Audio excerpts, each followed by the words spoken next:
प्यारे विद्यार्थियों, नमस्कार। मैं Radheshyam government senior secondary school Birdana से विज्ञान अध्यापक। आज हम घर से पढ़ाओ के अंतर्गत पादपों में पोषण इस पाठ पर चर्चा करेंगे। पहला पाठ है कक्षा 7 का। तो सबसे पहले तो आपको पता होगा कि पोषण क्या चीज़ होती है। सभी जीवधारियों को, चाहे पेड़ पौधे हो, चाहे मनुष्य हो, सजीव जितने भी आते हैं यानी जिनमें जीवन है, उनको भोजन की आवश्यकता होती है। और भोजन कहाँ से प्राप्त करते हैं सभी जीव, उस पर आज चर्चा करेंगे। तो सबसे पहला सोपान है वो क्या है? पादपों में पोषण। पादपों में पोषण वाला होता है पौधों, पादप में पौधे पौधे अपना भोजन किस तरह बनाते हैं, इस पर हम चर्चा करेंगे। तो आपको सभी को यह ज्ञात है कि कार्बोहाइड्रेट्स, प्रोटीन्स, वसा, विटामिन, खनिज लवण, ये हमारे भोजन के घटक हैं। ये घटक हमें पौधों से प्राप्त होते हैं। ये सभी तत्व जो आपको मैंने बताए हैं, क्या क्या बताए हैं, नाम बताओ दोबारा। कार्बोहाइड्रेट्स, प्रोटीन, वसा, विटामिन एवं खनिज, ये भोजन के घटक है। ये घटक शरीर के लिए आवश्यक है, तो इन्हें पोषण कहते हैं। ये कहाँ से प्राप्त होते हैं हमें? जैसे कि आपको पता है कि सभी जीव है वो भोजन के लिए पौधों पर निर्भर। पौधे क्या होते हैं? स्वयंपोषी होते हैं, यानी ये अपना भोजन खुद बनाते हैं। कैसे बनाते हैं? पौधे भोजन के लिए वायुमंडल से क्या लेते हैं? Carbon dioxide. और जमीन से क्या लेते हैं? खनिज लवण और पानी। और बताओ क्या क्या क्या चीज़ रहेगी मेन? सूर्य का प्रकाश। तो ये चीज़ें तो थी हमारे को कि भोजन पौधे बनाते हैं, वो क्या क्या कच्चा माल उनको चाहिए। और इस विधि को कहते क्या है? बताओ जरा, क्या कहते हैं? इस विधि को कहते हैं स्व पोषण। अपना भोजन खुद बनाना। अच्छा, भोजन बनाने की जरूरत क्यों पड़ती है पौधों को? चाहे मनुष्य हो चाहे पौधे हो, सभी को भोजन खाने की क्यों जरूरत पड़ती है? सबसे पहला प्रश्न उठता है। फिर उसके बाद में ये आपका आता है स्व पोषण। तो देखो, आप बताओगे? आप ठीक बता रहे हो कि एक तो शरीर के रख रखाव के लिए, यानी रख रखाव क्या होता है कि हमारे शरीर में सारा दिन हम काम करते हैं, उठते बैठते चलते हैं, तो हमारे शरीर के जो है अंगों के बहुत से हिस्से हैं जो जैसे हम काम करते हैं तो क्षतिग्रस्त होते रहते हैं, उनकी मुरम्मत होती रहती है बराबर। उसके लिए नंबर 2 क्या है? सोचो, बताओ जरा। जिस तरह मैं बोल रहा हूँ, हम उठते हैं बैठते हैं तो हमें क्या चाहिए? ऊर्जा। ऊर्जा प्राप्ति के लिए भी क्या चाहिए हमारे को? भोजन यानी पोषण चाहिए। तो एक और रह गया, बताओ क्या वो क्या चीज़ होती है जो मैंने बताया आपको? एक तो ऊर्जा प्राप्ति के लिए, दूसरा क्या बताया मैंने? वह हम भोजन क्यों करते हैं?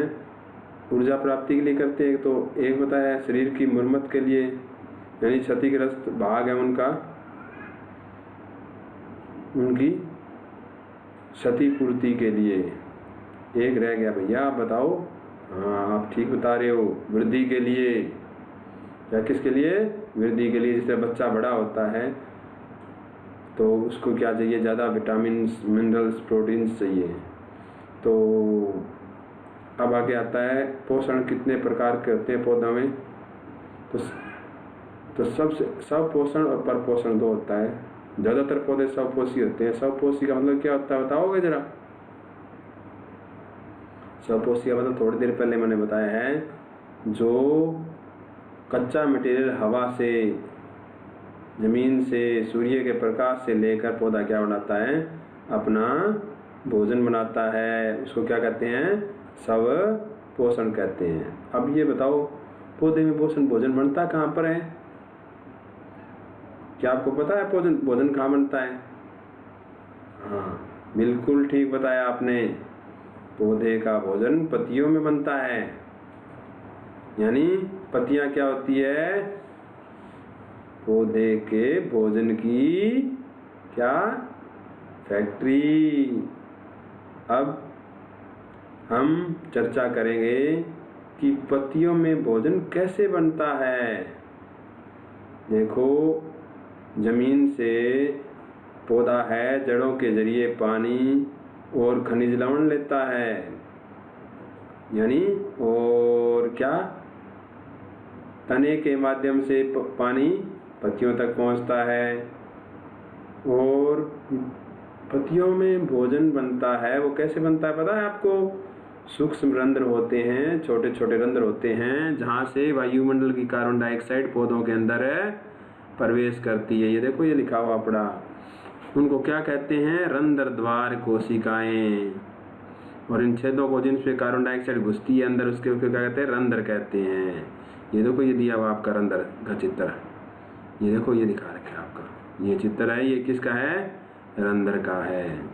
ये देखो, द्वार कोशिकाएं दिखाई हुई आपको। ध्यान से देखें सारे बच्चे। अब दोबारा पुनः चलते हैं आप।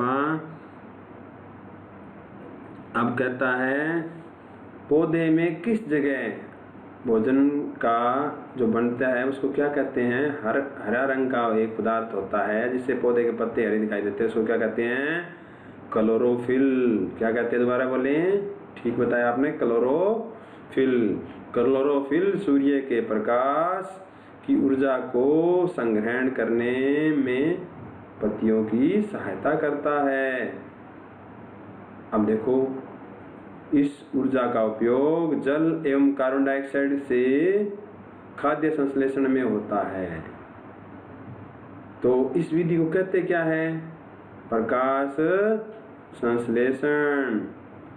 तो प्रकाश संश्लेषण का एक बार पुनः आप बताएंगे क्या होता है प्रकाश संश्लेषण? देखो, वायुमंडल से कार्बन डाइऑक्साइड लेता है पौधा, जल तने से लेता है और क्या करता है? एक अद्वितीय प्रक्रम के द्वारा पत्तियों में ऊर्जा संग्रहित हो जाती है। ऊर्जा संग्रहित मतलब पत्तियों के अंदर इकट्ठी हो जाती है, और यही ऊर्जा है वो कार्बोहाइड्रेट्स, वसा, प्रोटीन के रूप में हम लेते हैं पौधों से। तो अब देखो, इसका मतलब क्या हुआ कि सूर्य है वो ऊर्जा का कैसा स्रोत है? चरम स्रोत। कैसे आप बताओ? सभी चीज़ों के चलने के लिए सूर्य उत्तरदायी है। हवा चलती है तो उसके लिए भी सूर्य उत्तरदायी है। पानी चल रहा है, पहाड़ों से नीचे आ रहा है, तो उसके लिए सूर्य उत्तरदायी है। तो आगे प्रश्न पूछता है वो कि आप उसका जो है चित्र बनाइए कि प्रकाश संश्लेषण जो प्रक्रिया होती है वो एक रासायनिक अभिक्रिया के द्वारा दर्शाइए। तो देखो, बिल्कुल आसान सी बात है, आपके चित्र 1.3 में दर्शाया गया है कि कार्बन क्या करती है? कार्बन डाइऑक्साइड कहाँ से मिलती है?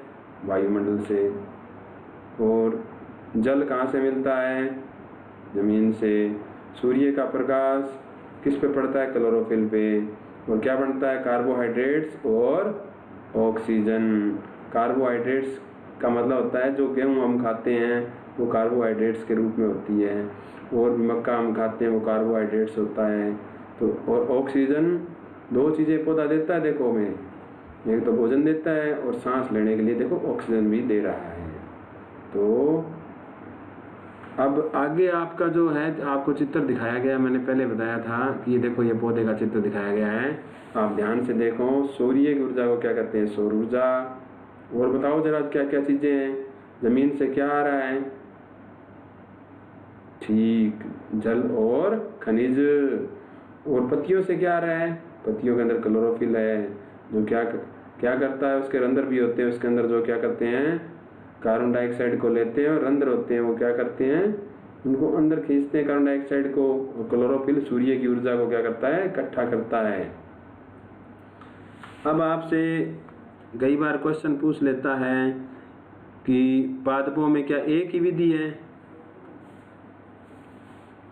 पादपों में कार्बोहाइड्रेट्स के अतिरिक्त अन्य खाद्य पदार्थों का संश्लेषण कैसे होता है?